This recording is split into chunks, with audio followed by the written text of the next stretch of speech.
Second Sayan, এই মুহূর্তে আমরা আমরা এই মুহূর্তে যেটা খবর পাচ্ছি, ইন্ডিয়ান মেডিকেল অ্যাসোসিয়েশন তারা সন্দীপ ঘোষকে বহিষ্কার করেছে।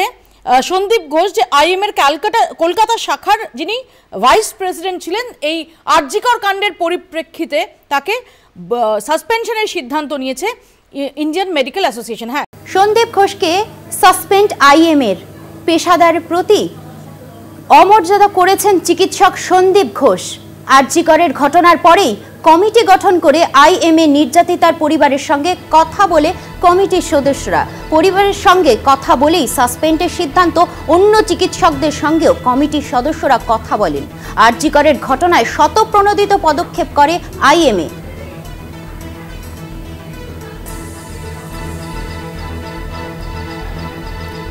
সন্দীপ ঘোষকে সাসপেন্ড আইএমএর পেশার প্রতি অমর্যাদা করেছেন চিকিৎসক সন্দীপ ঘোষ। আরজিকরের ঘটনার পরে কমিটি গঠন করে। এই বিষয়ে বিস্তারিত জানবো। আমাদের সঙ্গে রয়েছেন আমাদের বিশেষ প্রতিনিধি অঙ্কুর ভট্টাচার্য।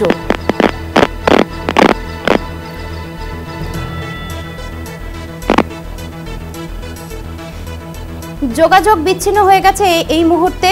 আবারও খবরে, আরজিকর মেডিকেল কলেজ ও হাসপাতালে তরুণী চিকিৎসকের হত্যাকাণ্ডের জের সন্দীপ ঘোষকে সাসপেন্ড করল ইন্ডিয়ান মেডিকেল অ্যাসোসিয়েশন। এর আগে ন্যাশনাল অর্থোপেডিক অ্যাসোসিয়েশনও সাসপেন্ড করে সন্দীপকে।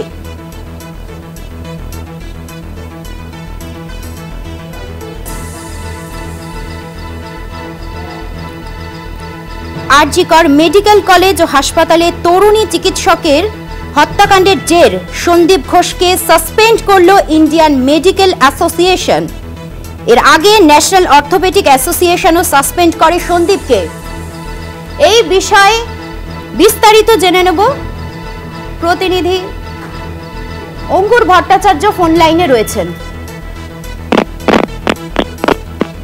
দেখো অর্পিতা, যেটা বিষয় সেটা হচ্ছে আরজিকর হাসপাতালের প্রাক্তন অধ্যক্ষ সন্দীপ ঘোষ, তাকে সাসপেন্ড করা হলো ইন্ডিয়ান মেডিকেল অ্যাসোসিয়েশন। ধন্যবাদ।